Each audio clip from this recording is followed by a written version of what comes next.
So I'm going to start with some soothing oud music that I think we should all enjoy. So let me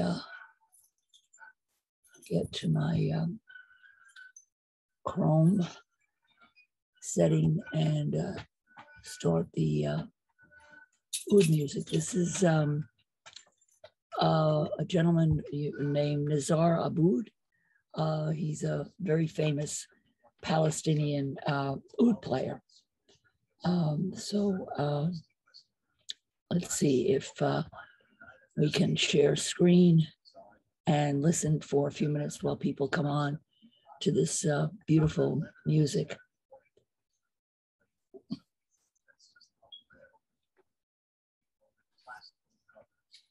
And his opening comments to his concert are very interesting. Anybody want to say Allah? If you want to breathe, if you want to cry, if you want to do anything, just express your feeling.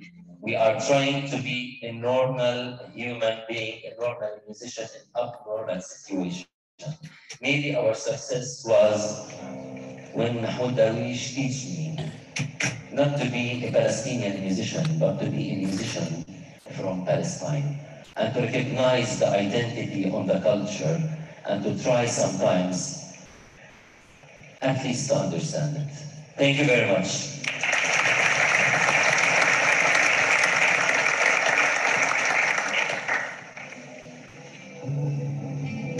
Nazar Abboud.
beautiful, what a wonderful way to start our weekend and our Zoom Palestine program. And so I just hope that those of you who watch this YouTube later can absorb this beautiful, beautiful, beautiful music. So I'm going to start. Karen's gone off. My dear friend from Jordan, Egyptian American, wonderful, wonderful, extraordinary person. And I hope that I have a chance to speak with her later, that she comes back. Anyhow, so welcome to Zoom Palestine. And I'm going to start as I usually do by talking about some of the recent events of this week. And we're going to start out with talking about the from the electronic intifada. Has some very good and important articles. The big news of the week, of course, was the declaration by Israel of six human rights groups in Jordan as delegating them as terrorist organizations.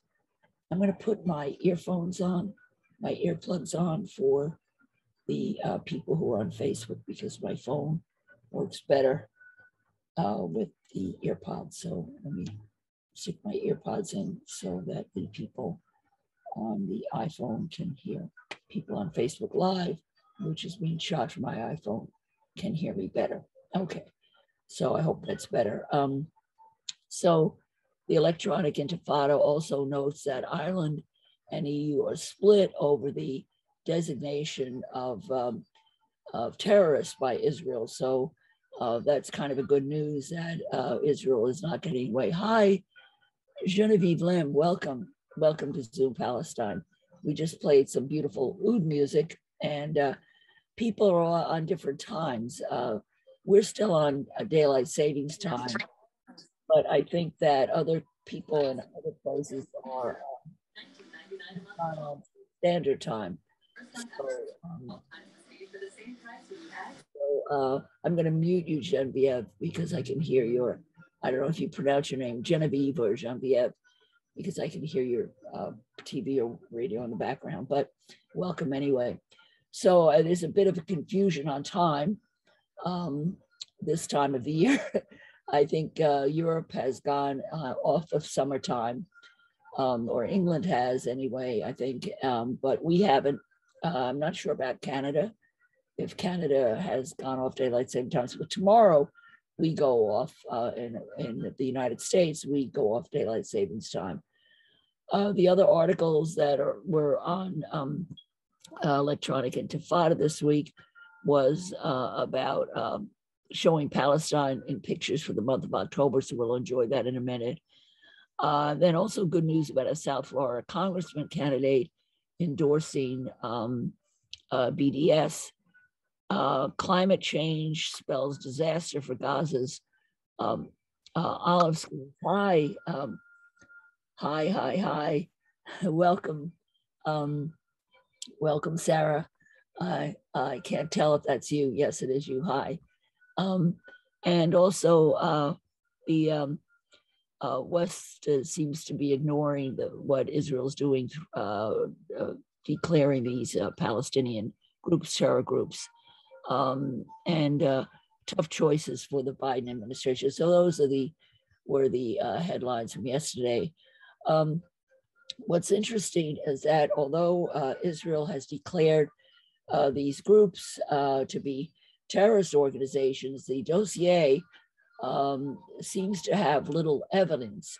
So that's in the New Arab, which is a very good daily update information on what's going on in Palestine. And we're going to read something. So Here's their article on the Ireland and the EU split over Israel terrorist label. And we'll just briefly look at it. The Israeli soldiers stand guard as a bulldozer destroys a Palestinian home.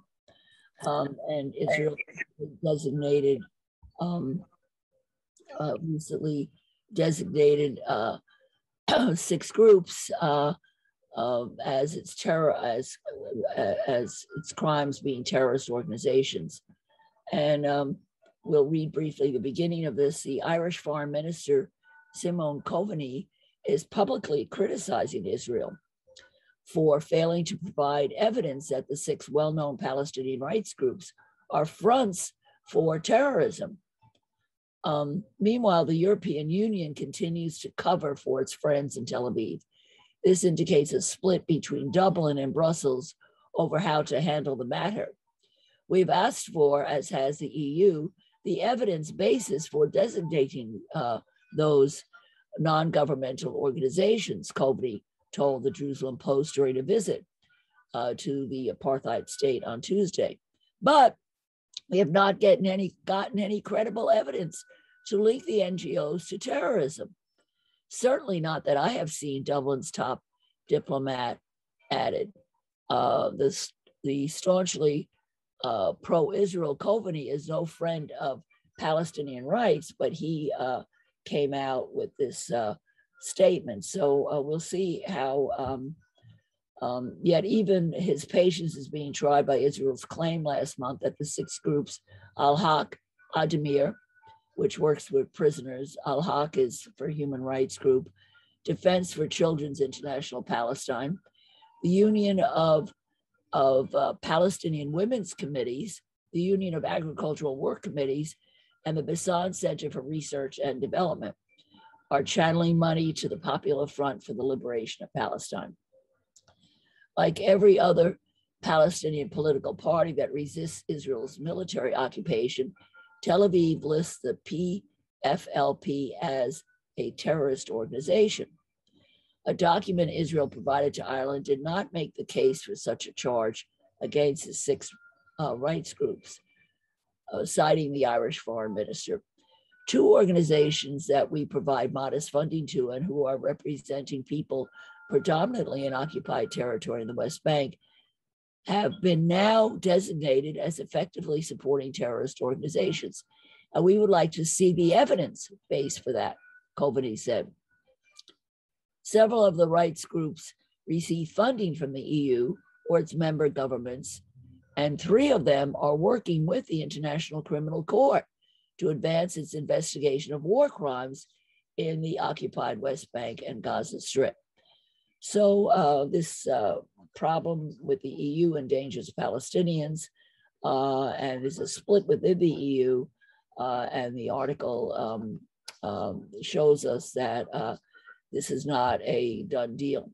What was even more astonishing is this. I don't know if you've seen it. Let me zoom in so you can see it better. This is the article that appeared amazingly in the New York Times. Now, I thought it was on October 5th, but I mean November 5th, but I couldn't find it in my copy of the Times. So I'm not sure what that's about, why it suddenly has disappeared. Anyway, it's really awesome. I don't know, Sarah, if you've seen it, or Genevieve, but this is really worth reading. This is a guest essay in the New York Times by Zina Akka, who's a Palestinian Iraqi writer and non-resident scholar at the Middle East Institute in Washington, D.C. I dropped dead. I didn't see it in the paper because, interestingly enough, my building has over 300 units, and nobody got the New York Times yesterday. The New York Times disappeared yesterday in this part of Manhattan. Very suspicious, since it had this article, which is critical of Israel and pro-Palestinian in it. So I'm wondering if that had anything to do with it. But anyway, listen to this. This is amazing in times. On October 19th, the Israeli Ministry of Defense singled out 6 of the most prominent Palestinian human rights and civil society organizations, using secret and thus far insufficient evidence to accuse them of being terrorist organizations with links to a militant group. Just days later, Israel approved the construction of more than 3,000 new settlements. Let's see if I can get my tripod to work for the Facebook Live people watching. Okay, I think I've got it. Okay. And they just announced plans to double the Jewish Israeli population in the Jordan Valley by 2026. And the Jordan Valley is a part of occupied Palestine. The effective criminalization of Palestinian institutions and the expansion of the settlements are two sides of the same coin. The goal is clear: to silence the independent monitoring of Israel's human rights violations that stand between total annexation of the occupied West Bank and international accountability. Since the 1990s, Palestinian civil society has expanded to fill the role of exposing and resisting the crimes of Israeli occupation, and the corruption of the Palestinian Authority and Hamas. So these are groups that go both after Israeli crimes and Palestinian Authority government crimes. It has become the last line of defense. It will be harder to hold Israel to account if some of the most important Palestinian rights organizers are silenced, weakened, or eliminated. The targeted groups, Al-Haq, Defense for Children International, Al-Haq, which is a human rights groups, Defense for Children International Palestine, it's an international organization advocating for children. The Union of Agricultural Work Committees, Ademir, who works for prisoners, the Bassan Center for Research and Development, and the Union of Palestinian Women's Committees are stalwarts of Palestinian civil society. Their work varies widely. Among other things, the DCIP highlights the detention and abuse of children in military court system. And we have another death, another shooting today of a 13-year-old child who was protesting the expansion of the illegal settlements yesterday and was shot by the IDF, Israeli Defense Forces. 13, another child killed. Also, there's Al-Haq has been providing critical evidence to the International Criminal Court for its investigation into alleged war crimes perpetrated in the occupied West Bank and Gaza. Together, they form part of a civil society whose mandate is to represent and provide services to the 5 million or more Palestinians living under Israeli military occupation. For over 3 decades, the group's rigorous documentation, monitoring, data collection, and international advocacy have been vital to revealing the reality on the ground.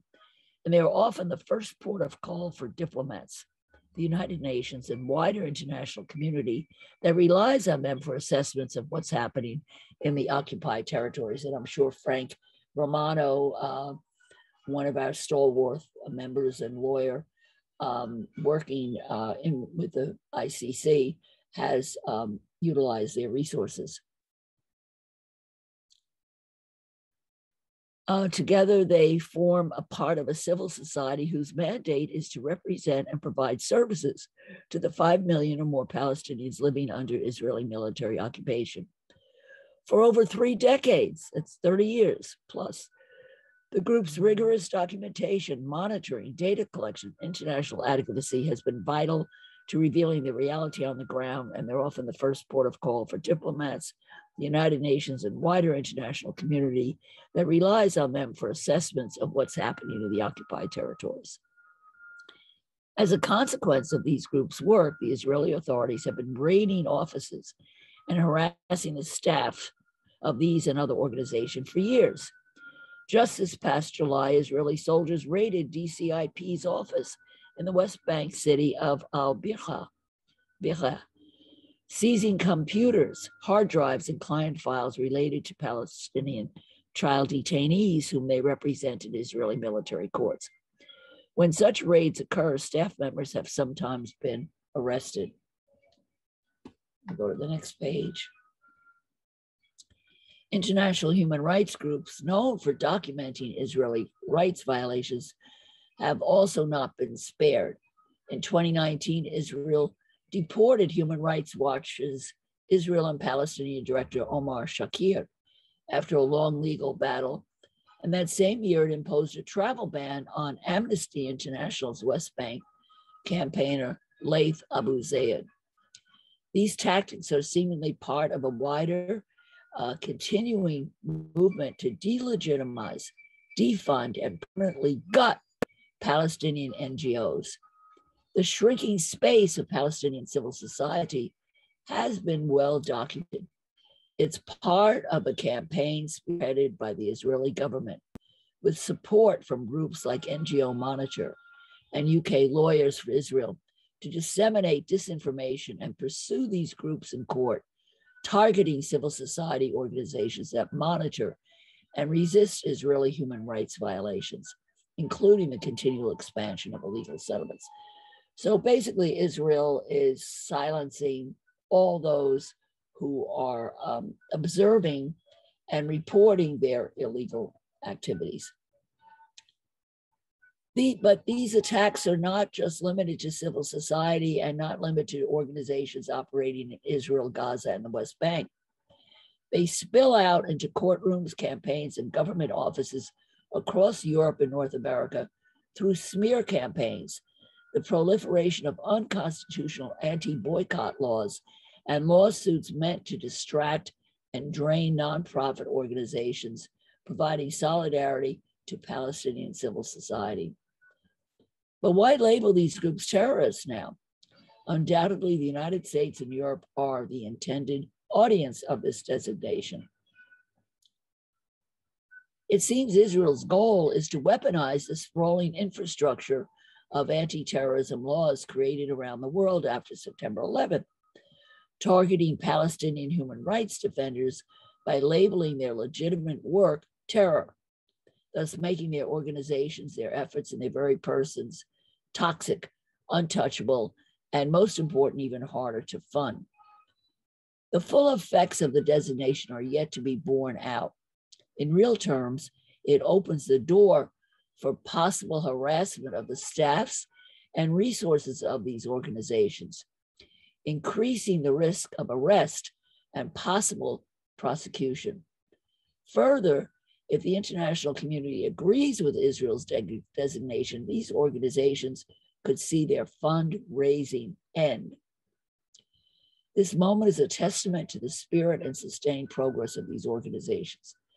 However, the implications, the threat to Palestinian human rights defenders, the potential lack of scrutiny of Israeli violations, and the continuous unchecked encroachment onto Palestinian land all portend darker times ahead. Further, designating the groups that monitor abuses in the occupied West Bank is a deliberate distraction from the settlement project in the West Bank that began more than 50 years ago. International human rights groups have issued strong statements about the authoritarian and repressive natures of such a measure, with calls to immediately rescind the designation.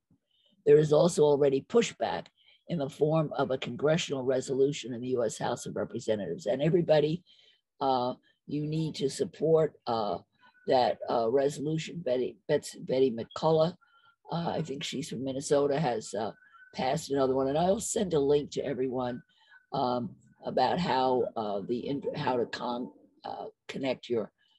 contact your congressmen and senators to support this resolution. Thank God that there are some friends in Congress.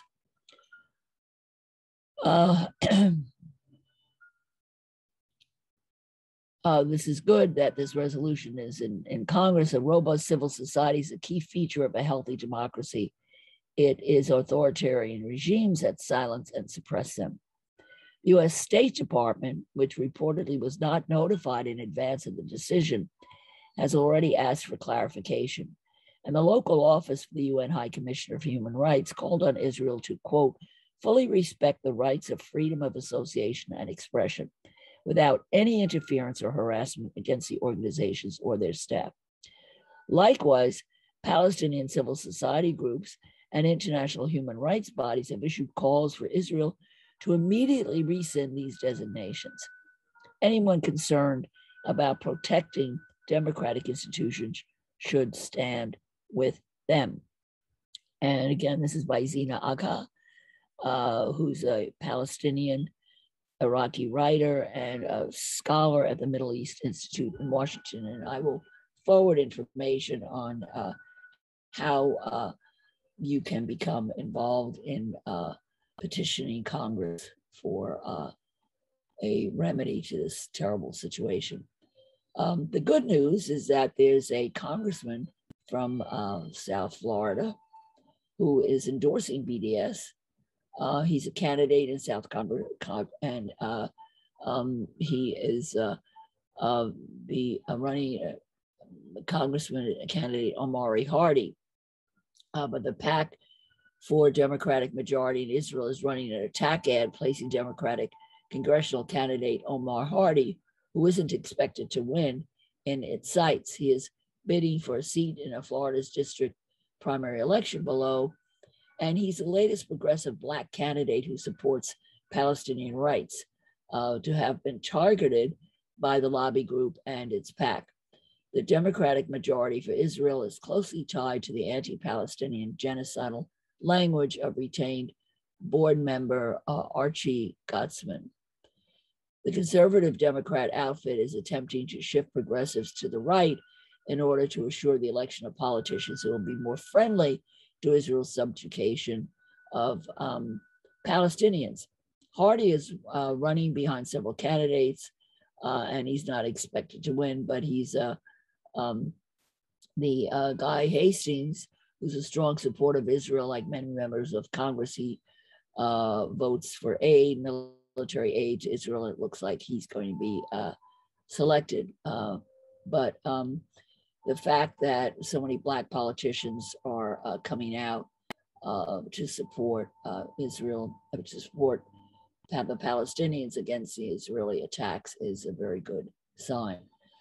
And here's an article on the Israeli soldiers who killed a teen in the Palestinian West Bank. Yesterday, another 13-year-old was killed, and he was evidently part of a protest against the illegal expansion of settlements. His name was Mohammed Dadas, died in the hospital after being shot in the stomach during clashes between Palestinian protesters and Israeli forces in Deir al-Hatba village east of Nablus. So this is another human tragedy for Palestine.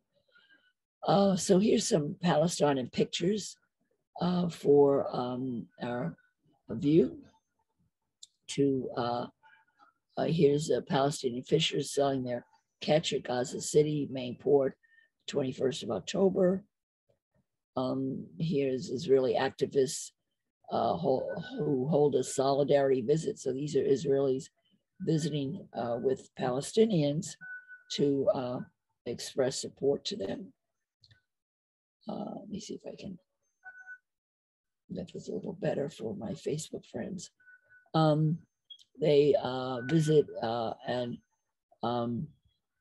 they bring a water convoy with water to the West Bank's South Hebron Hills. Hebron is a terrible, terrible situation. I've been there, visited, and it's really ghastly what goes on there. So the fact that there is Israeli activists going to visit the Palestinians in Hebron is a big thing. Because the problem is that the Israelis were confiscating land and cutting off water supply to Palestinian villages, which is what they like to do. Here, brother of Ahmed al-Kishawi displays a photo of his missing brother. He had disappeared. He's gone missing in the country. It's very suspicious. Here's Palestinian children salvaging material from the rubble of their home in Beit Hanina, a neighborhood east of Jerusalem. Here comes my cat who's going to knock everything over. Move, Rob. Thank you. There's a Palestinian man herding sheep near the Israeli-Gaza boundary in Khan Yunis, which is I've visited several times.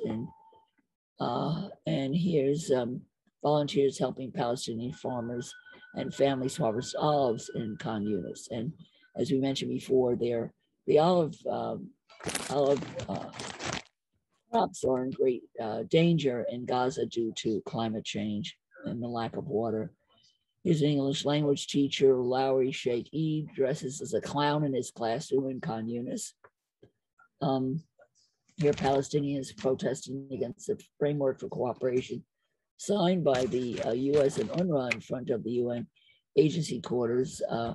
The framework of cooperation states that the U.S. will not make any contributions to UNRWA except on the conditions that UNRWA takes all feasible measures to ensure that no part of its contribution is used to assist any refugee receiving military training. Palestinian works at a coffee factory in Gaza City. 6 tons of coffee are consumed in Gaza daily, and more than 6 companies compete in the local coffee production.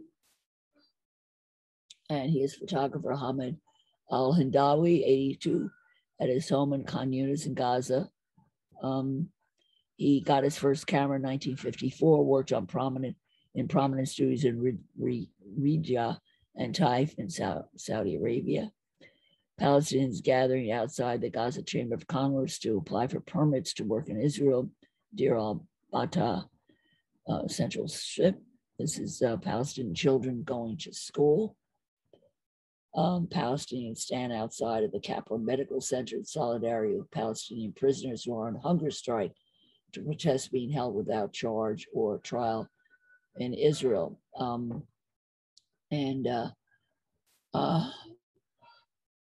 Some are in the intensive care unit after 100 days of hunger strike during October. Palestinians confronting Israeli soldiers at a demonstration against land confiscation in Yatta. And Israeli forces demolishing a Palestinian house.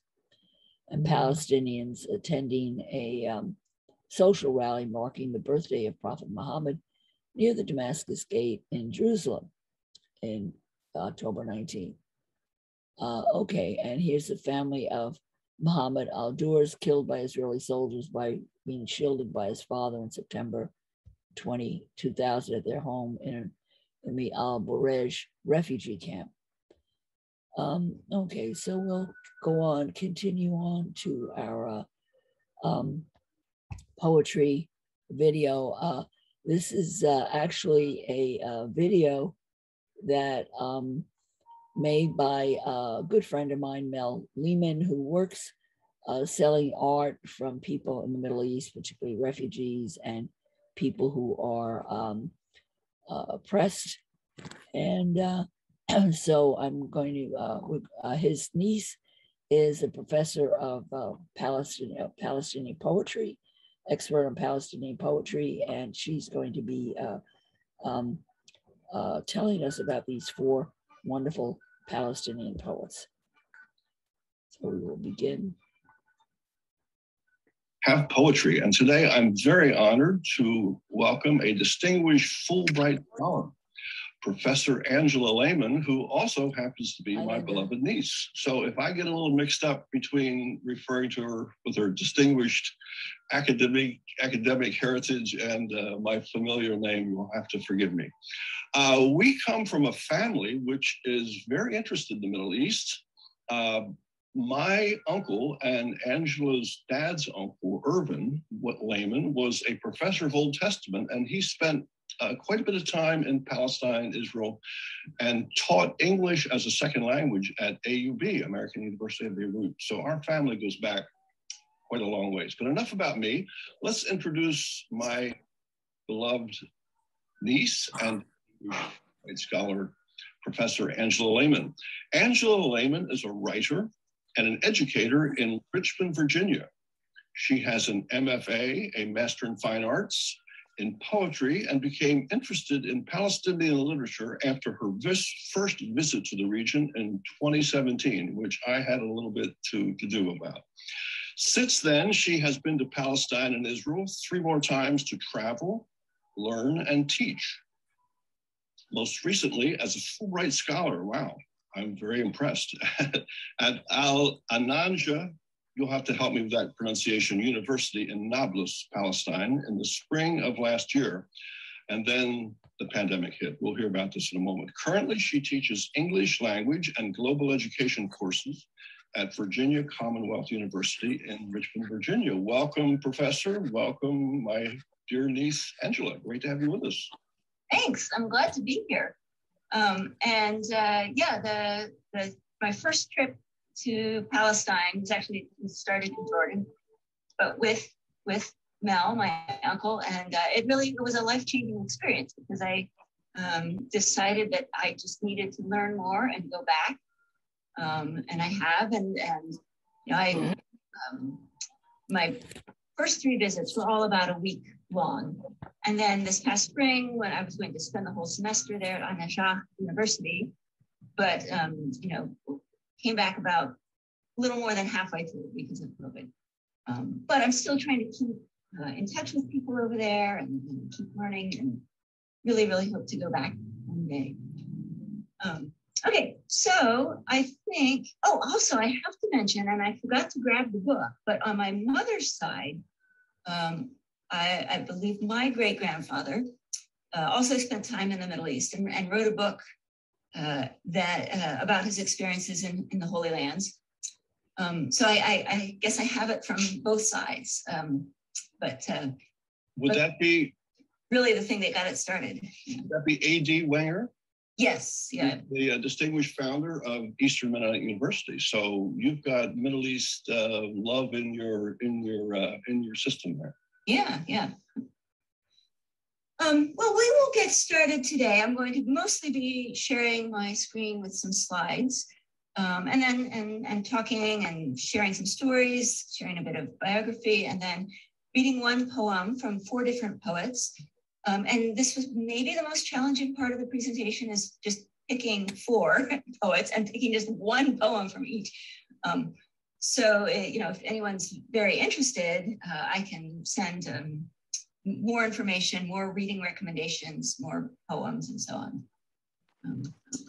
And also, finally, I also have to say, I do live on a fairly busy street. So sometimes, hopefully there won't be any sirens, but sometimes there might be a bit of noise. And if it's really loud, I will mute and pause for just a bit and then start up again. All right. So today, because we're kind of close to Valentine's Day, is the many faces of love in Palestinian poetry. And so we'll kind of see how love shows up in these poems in different ways. The main title is a line from a poem that we'll hear, if not for the lock of your hair. And again, many thanks to Common Humanity, to Mel, and then the Peace Channel on YouTube, where this will be posted later. Oops. We're going to start our trip in Nazareth, which is actually in the nation of Israel now. And this is one of the places that I went with Mel, and then back again in 2018. And the church, so if you're in Nazareth, you're probably there with a lot of other tourists. And you're probably there to see the Church of the Annunciation. Beautiful structure. And then right across from it is sort of spilling up the hillside is the market, in the old market in Nazareth. So perhaps you visited the church and then you wander through the market. Maybe you get a little lost, because that's very easy to do in these old markets. And then if you had been there about 12 years ago, you might come across this man here. selling souvenirs, maybe an olive wood cross or camel or something. Taha Muhammad Ali is one of Palestine's most noted poets, but for almost all his life, he owned a souvenir shop across from the Church of the Annunciation. And he taught himself English and literature by many, many late nights of reading and studying. And then eventually, as he started writing and became known for his poetry and his stories as well, he would travel around and give talks around the world, really. I love his poetry because it's so concrete. And he uses specific people and specific stories, and you really get a sense that these are real people, rather than, so before him, poetry often was very highly metaphorical and highly collective and highly one thing stands for many. But he focused on the specific, and if you're interested in language, it's sort of he was one of the first Palestinian poets to use colloquial Arabic in his poems rather than formal Arabic.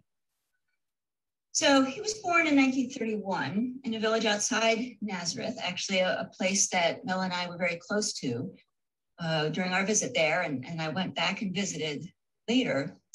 But during the 1948 war, after which Israel became a state, nation state, his family moved to Nazareth, and that's where he stayed ever since. So this next screen, we'll see a picture of where his village was, Sefuria. And this is a contrast between, you'll have to imagine it in 1931 when he was born, or 1947, right before the war. This image, if you just were looking at it, you might not even realize something's not right here. But if you go with the tour guide, which I did in 2018, you start realizing that, those rocks were part of a wall, or these trees are not really the right kind of trees. They were pine trees planted later by the state of Israel to grow quickly and kind of obscure the fact that a village was destroyed there. So here is what remains of Sefuria. And here's a poem from Taha Muhammad Ali. It's a love poem for a real woman, but then notice how it makes a link to place, right? So a specific person and then a place. Ambergris. Our traces have all been erased, our impressions swept away, and all the remains have been effaced. There isn't a single sign left to guide us or show us a thing. The age has grown old, the days long, and I, if not for the lock of your hair, auburn as the nectar of carob, and soft as the scent of silk that was here before, dozing like Arabian jasmine, shimmering like the gleam of dawn, pulsing like a star, I, if not for that lock of camphor, would not feel a thing linking me to this land. Oh, wonderful, wonderful. And I like, I wish I can't quite, do this over Zoom, but, if you could smell some jasmine and maybe taste a carob pod, which is very common over there. I wish I could give that to you too, but you'll have to use the words to. And this is a common phenomenon throughout Palestine, Israel, that there were, I wish I had the number at my tip of my tongue, but there were hundreds, a couple thousand villages that suffered the same fate, Palestinian villages. Right. And in some cases, people fled in advance of the battlefront, so to speak, and then were not allowed to go back. And then in other cases, villages were actually bombed or were the site of fighting. But I like this poem because it shows that the love for people and love for specific people is actually what keeps some of these memories alive, rather than just sort of an amorphous love for the past. one other quick note. You see down at the bottom of the screen, I'm sorry, this poem, as most Palestinian poetry, was translated from Arabic.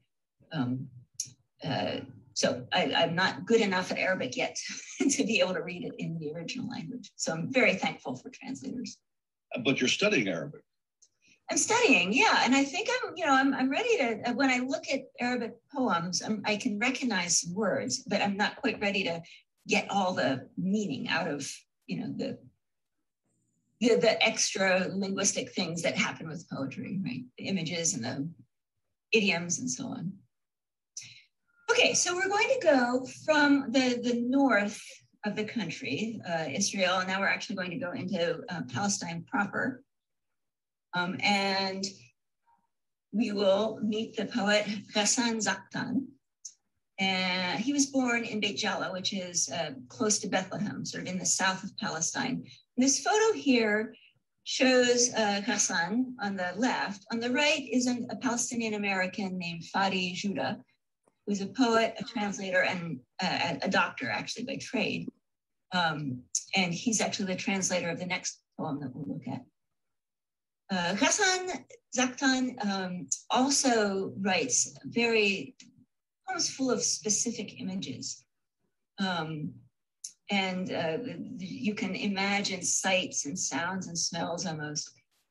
I wanted to point out that his father, Khalil Zaktan, was also a poet and a UN aid worker. So even though Ghassan never lived in a refugee camp as a refugee, he spent a lot of time in Jordan, especially with his father, visiting refugee camps and working mostly with displaced Palestinians.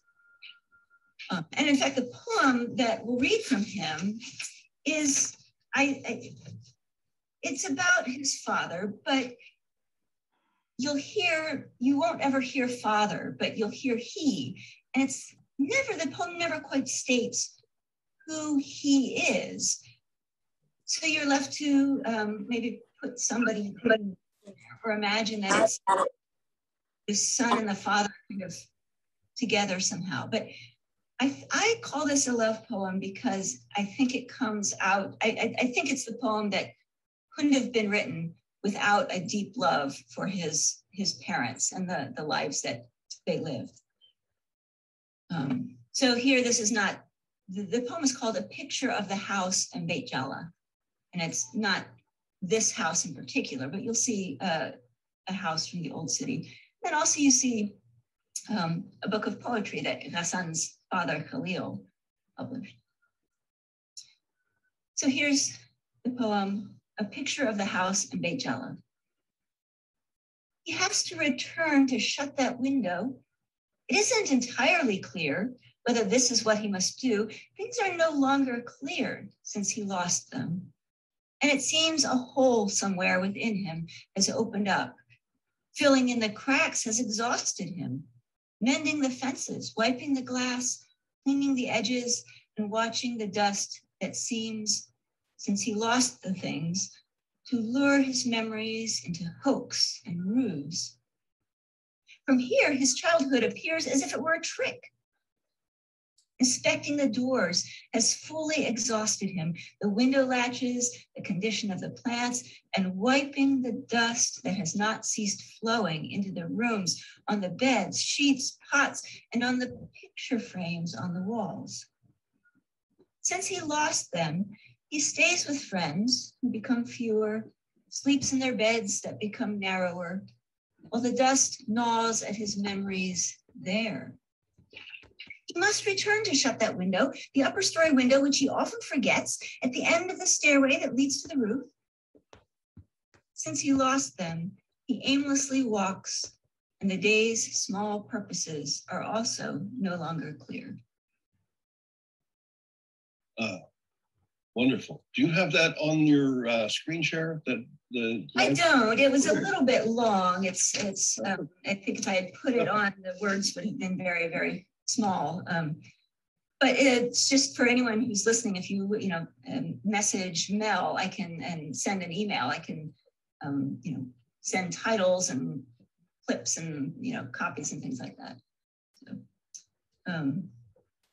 yeah, I'm happy to spread the love of Palestinian poetry. Yes, info@commonhumanity.org. Our website is commonhumanity.org. This is wonderful. This is wonderful. Thank you, Angela. Beit Jala, I was in Beit Jala, I think. That's just near Jerusalem, right? Well, I think it's a little bit between Bethlehem and Jerusalem. Okay. Yeah, I've never been there myself. Mm-hmm. Yeah.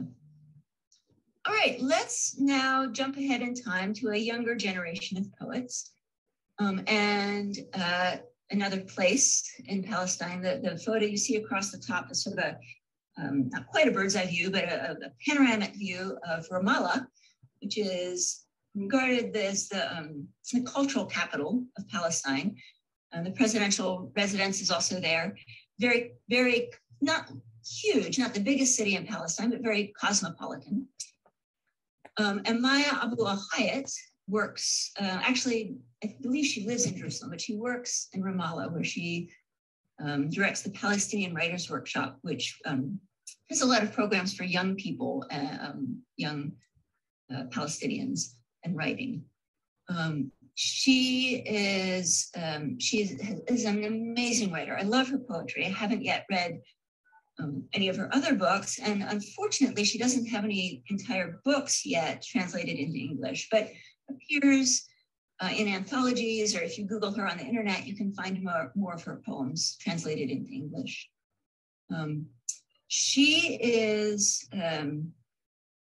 She doesn't mince words. she says what she wants to say. And this quote here that you see on the screen is from an interview that I found on the internet with her. But I also had the chance to connect with her just over email when I was in Nablus this past spring. At the university, we were trying to put together like an anthology of student writing, and we wanted to have sort of an external judges to help choose the selections. And I thought, why not? Let me just email her, see what happens. So I emailed her. Of course, I said first, I love your poetry. And then I said, could you help us?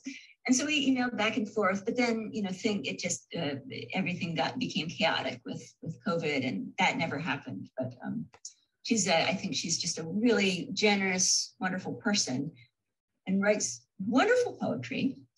The one you'll hear is, maybe the first thing you'll hear is not love. But I think there's love in it, and I will let you, as you listen, figure out how this one poem holds many different emotions. So here's a scene from Ramallah, and here is her poem, Insight. I am waiting for a brave martyr's daughter to stand up and scream, "Take your homeland and give me back my dad." The almond blossom knows its life is short, but the bud cracks and yawns, and only when it falls on the streets of the school does happiness bloom. All the minutes of silence cannot return one voice to life. I've lived a life filled with heroes and complete bastards, and now I can no longer distinguish between them. I have seen children who gave their parents to the homeland, but I have never seen a homeland that gave an orphan a father. I want everyone to live and no one to fall, not even my demons, not even your demons. Maybe if not one of us falls, we will all rise above this hell.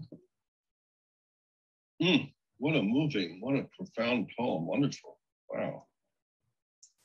Yeah, I had a really hard time choosing which one of her poems, because they all, the ones that I've read, all have this really complex and nuanced mix of emotions or perspectives.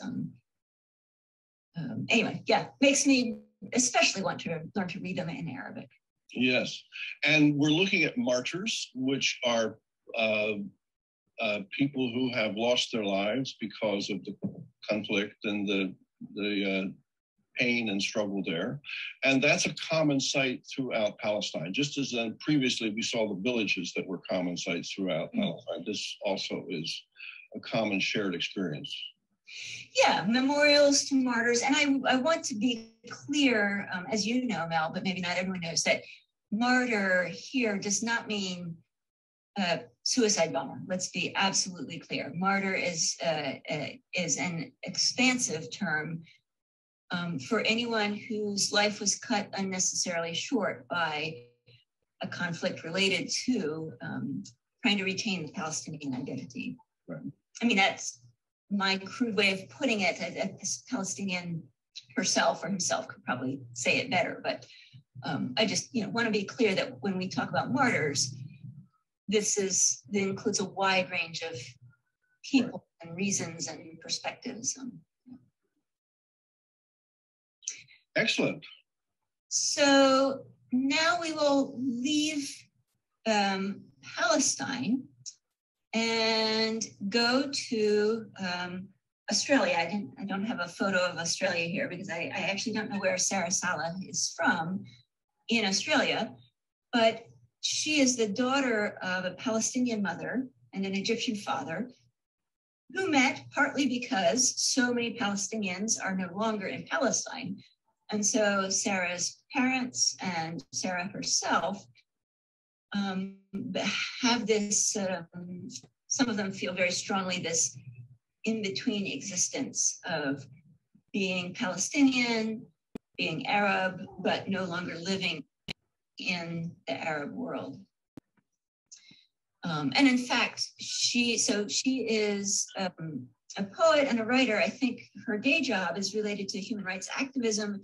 She's currently pursuing a law degree, but is in Australia, participates quite a bit in the poetry scene there and just received a prestigious prize. And when I say just received, I think like 2 weeks ago, maybe, for a poem about Lebanese refugees in Sydney, Australia. So we're going to look at a poem from her that has a different kind of love. The love she talks about is the love of an instrument, the oud, which of course is, if you haven't seen one before, you look at it and you say, oh, that looks maybe like a lute or a guitar or a mandolin, and you would be right. It's sort of the great-grandfather or the great-great-great-grandfather of many of those instruments. So to me, this oud up here looks like maybe it's in a museum. Down in the bottom right, you see three men playing oud. I think they're all brothers. Les Trio Joubran. And I'm going to stop for a minute and see if I can play the oud video in the background that I have. I have an oud that I introduced the session today, but maybe I can't do both. No, I don't think I can do both. Okay, I'll play it after the tape is over. There's this picture partly so you could see kind of the sides of the instruments. They're pear-shaped and very round, and some of them have this beautiful detailing with the wood that they're made of. I also chose this picture because Les Trio Joubran is well known for playing, for combining poetry and music. And in fact, before the death of Mahmoud Darwish, who was Palestine's most famous poet, they often appeared together. They would play, he would recite poetry, or maybe they put them together in sort of a synthesis kind of way there. But all that to preface this poem by Sarah Saleh, Palestinian Australian, called Oud. You tell me you're not really into oud when I have dedicated my life to mastery of us. It takes discipline, I say. They tried to call it theirs, but it is part of my body. The oud cannot give you anything unless you give of yourself. You give and you spend time and you hold it. You have to hold it well for it to share its secrets. Nobody likes to remember the death that walked the streets with us. We never stop playing, as though if we do, we will forget. We never stop playing. Maybe that means we have lost. Wonderful. Very, very touching. Yeah. I like this poem because Maya Abu al-Hayat had that comment about abandoning the metaphorical. And I don't think, a poet never 100% abandons the metaphorical, but I like how this poem in particular, it is about playing the oud, but it's also about making a connection between music and memory, between the practice of an instrument and the practice of an identity, maybe. That's what I see in it, at least. Yeah. And also, I forgot to mention before I started, Sarah Sala wrote this poem in English. She mostly writes in English, but for the anthology where it was published, she worked with the translator, Wajdan Shumala, to translate it into Arabic. So, and I think that's interesting that these translations are going both ways, so that more and more people can read Palestinian poetry. Which raises a good point, which I have held throughout the many years I've done this kind of work, that people in the Middle East are very literate and very well known, very well read and cosmopolitan, and they know about our Western culture. But here in the West, we are really very provincial, and we know almost nothing about the sophistication, the beauty, the nuances of Middle East culture. And I'm so grateful for you bringing that to us. To me, it's such an essential point. There's a whole wonderful civilization over there, wonderful people. And you've done us a great service by bringing us 4 of these wonderful poets and poems. What would be a simple way of getting more of this poetry? You mentioned some of them are not yet in English. We could Google the 4 names of the 4 poets would be one. I mean, something people can remember. And if they really want to pursue it, write to commonhumanity.org, info@common, and we'll work on this. But just a simple takeaway is you could Google these 4 names. Yeah, and then that will lead you to another poet, or just if you type in Palestinian poetry and translation, then you'll get to websites that that specialize in that, and you can get maybe a smattering of many different poets. If one of these appeal to you, but you wonder what else is out there. And then also, if you're very interested, I can send along a list of titles of books. This one isn't poetry in particular, but it has a lot of essays and anyway. And your local library, if it doesn't have them, can order them through interlibrary loan and that kind of thing. Actually, we will be posting this on our Common Humanity website, on our Facebook page, and on our YouTube. I don't know if I can type this into the YouTube channel, but we can certainly put this on Facebook and our website. So if you have a couple of titles to highlight, I can certainly enter those on when we post this video. Yeah. Regrettably, we are pushing towards the end of our half hour. We have a little bit more time, and I want to check if there are any questions there. But while I check for questions, we have a tradition on this program, which is we ask all of our guests, which is, what can we do for peace? This is the Common Humanity Peace Channel. And it's a profoundly big and complicated, but I'm going to ask it to you anyway, because I know you're smart. I know you're a good person, and you're my beloved niece. What can each of us do for peace? What is something we can do in a world that seems to be full of anger and violence? Listen. You can listen. And I think poetry is a good practice for listening, and it is a form of listening itself. Some people are afraid of poetry. They feel like they have to understand right away what it means. Sometimes poetry you just experience it. And likewise, when you listen to someone, you don't have to understand right away what they mean. You might just listen and hear them and try to understand what they're feeling. So I think there's a big connection between poetry and peace, and the practice of reading poetry and listening to people. Thanks, Doug, for your encouraging words. Abigail writes, she got tuned in a little bit late, how can I watch the recording? Again, we post this on our website in about Monday or Tuesday, maybe Wednesday at the latest, commonhumanity.org. commonhumanity.org. It'll be on the homepage for the next couple of weeks. We also have a YouTube channel. You look for Common Humanity Peace Channel under YouTube, and we'll be posting this on Facebook as well.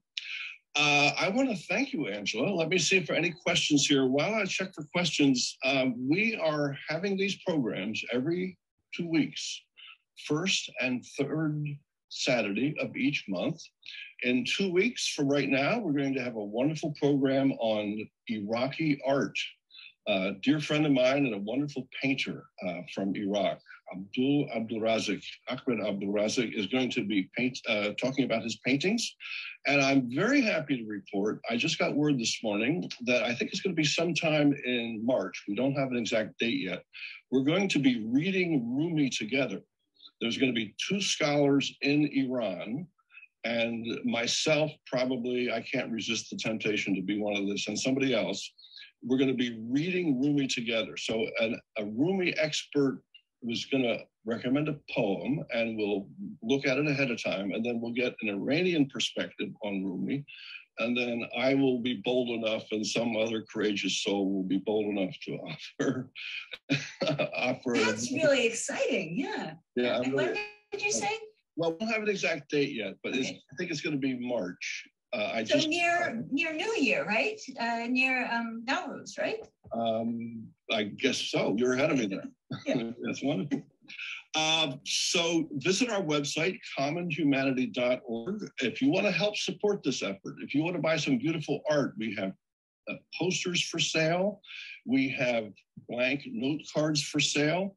And one other very special thing I want to remind people of, we are offering peace webinars with one of the artists we work with. I was in Baghdad the first week of December in 1998 during the terrible sanctions, and I suffered 4 nights of American bombing. And I didn't know it at the time, but 20 years later, I ran across a wonderful Iraqi artist who was living not very far from where my hotel was. And she and her family also underwent this 4 nights of bombing and the rest of the war, which I didn't go through. So we're offering a web peace seminar for individual classes, peace groups. If you're part of a Middle East peace group, we'll offer that to you. Contact at info@commonhumanity.org. Our website is commonhumanity.org. Let's see if there's one more question for our distinguished guest. I think actually I will take this quick opportunity to share my screen. Because I have some photos that that help me remember my time in Nablus last spring. The top picture is out of my kitchen window facing east, sunrise on one of my last days there before I had to fly back. And you can't quite see, but this is a mosque here. And then if I walked out of my apartment, then I was very near the top of the mountains, the 2 mountains that define Nablus. On the western edge, I can walk out and get a picture of the sunset. And just beyond there, and in fact, in real life, you can see the Mediterranean Sea just beyond. So it's actually very close, but yet so far away beyond those beautiful, beautiful hills. But anyway, so I thought I'd end this presentation with sort of a sunrise and sunset. And that symbolized my love for spending days in Palestine. And I'm going to take a wild guess here. You're going to go back sometime. Yes, as soon as they'll let me in. How do I know that? Thank you, yes, Vanetta, for your kind words, Vanetta. Thank you, Patricia. Thank you, Abigail. And most of all, thank you, Angela, my dear cousin and distinguished Fulbright scholar. Come back and join us in 2 weeks, and maybe we can have Angela back again one of these times to talk some more about Palestinian poetry. Thank you all. Thank our viewers. This is going to be posted on our website, and come back in 2 weeks. Thank you so much. Bye.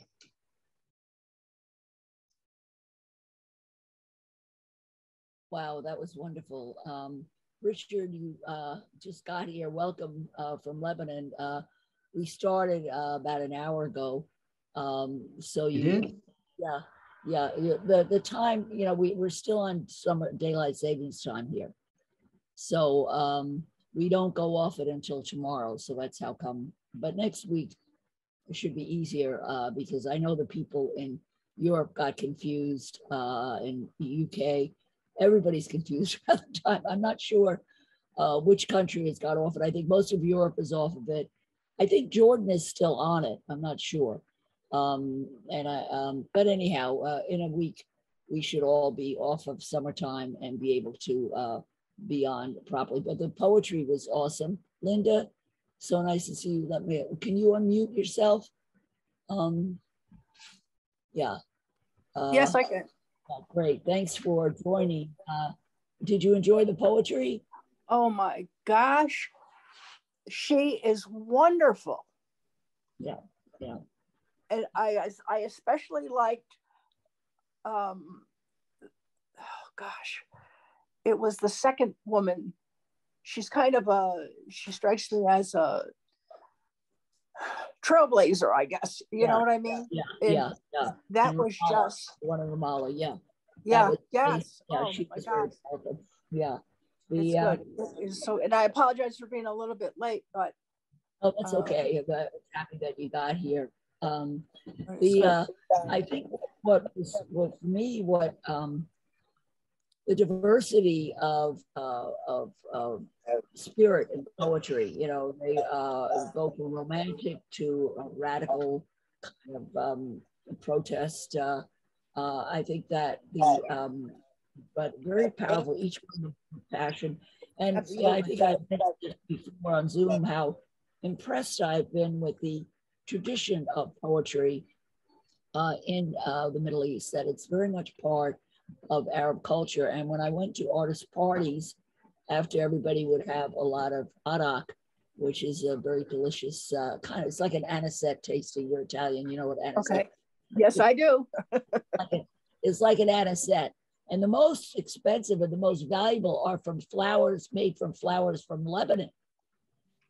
So Richard, you should have like really fabulous arak there. And you put in a little water with it, you know, and drink it. And I was at one party with this fabulous arak, and there were about like 18 artists all gathered in somebody's studio because they had a special meal. They had imported a fish from Iraq, from the Tigris River. It's a special kind of fish that was driven in over the border to Amman, and it's baked in a special way in the oven, but it's very simple, I think, with a little oil, and it's a really ugly looking fish with a big mouth with teeth, you know, and it was the most delicious thing I've ever eaten. And it especially flown, driven in by truck to Amman from Iraq, from the Tigris. And then, so everybody's like eating the fish and drinking arak. Some people were definitely inebriated, but then all of a sudden everything stopped. The noise stopped, and it was time for everybody to read their poem. So everybody is expected to recite a poem at these parties.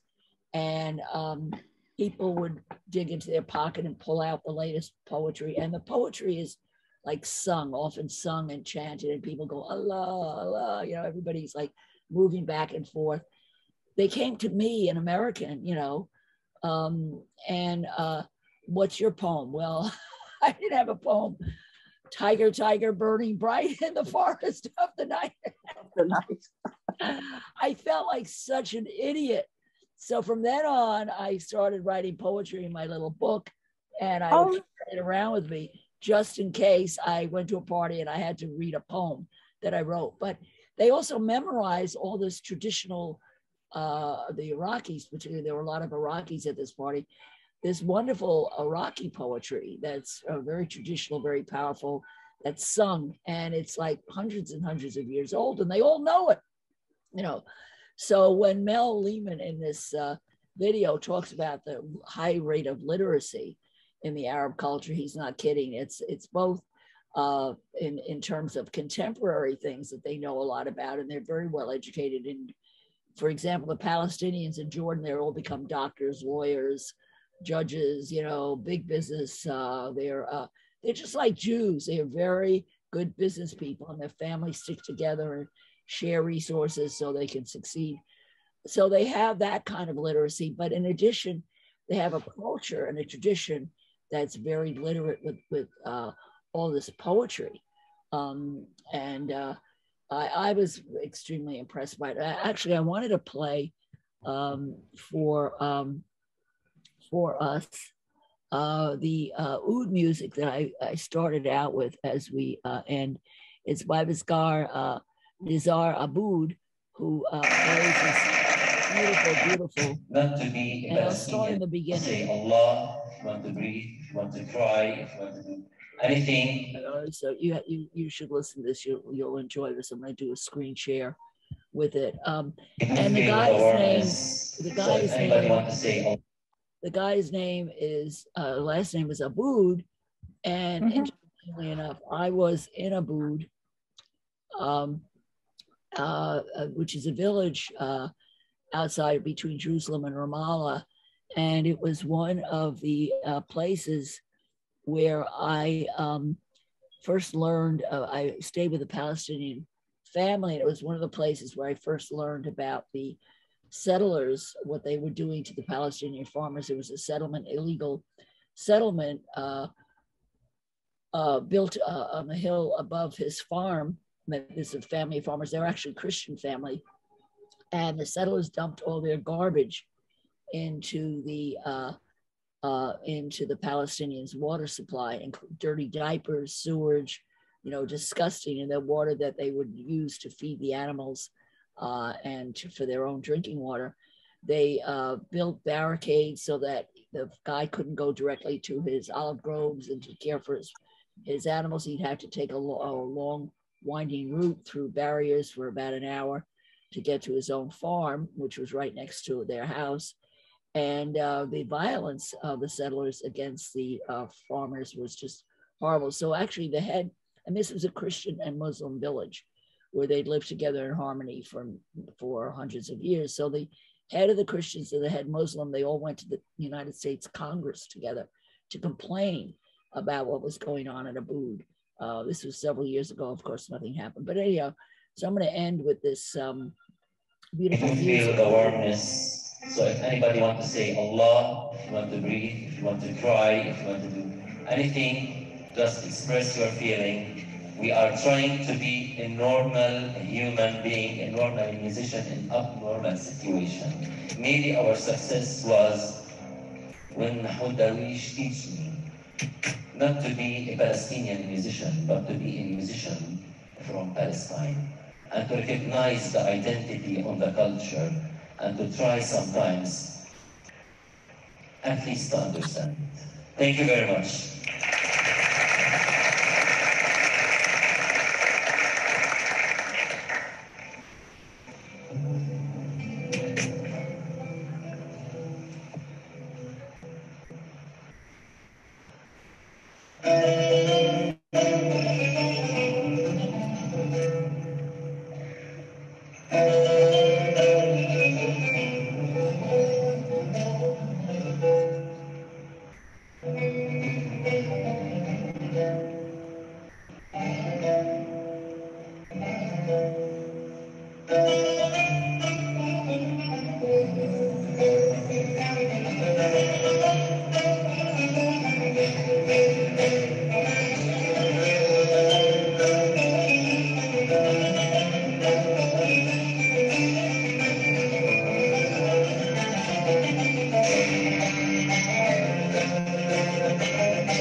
We're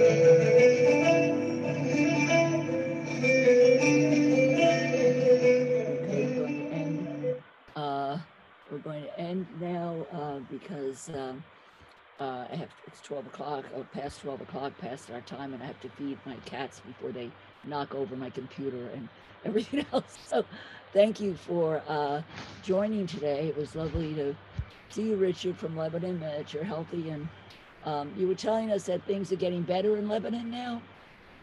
Well, soon. We're going to have election in March instead of May. And it's going to be way different because this time we're only going to have three parties. That's the Christian, the Sunnis, and the Shiite. So the Druze are saying, like, what about us? I don't know about that, but that's what I've been told. And once we have a new government, we're going to have shalom coming home, because shalom was the oil of Lebanon, right?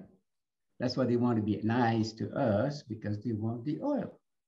So I would say within 6, 8, maximum 1 year, Lebanon is going to go up and nice and easy. Let's hope and pray it happens. Until then, shalom. Later, see you later, alligator. Okay, Richard, be safe. Linda, how are you doing? Okay. How's your house? Did you get all the shingle, everything put on your house? I am fine. Everything is good here. It's I can't complain. Things are good. Good. Yeah. And I'm very happy that they've come up with a pill for COVID, which is a big relief for that. So yes. It turns out my ex-husband got it. And I narrowly missed getting it because there was a big family wedding last weekend between my Jewish nephew and a Turkish Muslim journalist, with everybody flying in from all over the world. It was a great wedding. It went on Friday and Saturday, but my husband has become seriously mentally ill. And while he became mentally ill, he became more Orthodox Jewish. So he's ultra-Orthodox Jewish now, and he won't travel on Friday or Saturday. So he missed the first part of the wedding. But Sunday, they had a wedding brunch to say goodbye to everybody, and he was able to go to that. But it was the date of my church's 200th year anniversary celebration. So I went to church instead, which thank God, because it turns out he had COVID. Oh my gosh, good thing.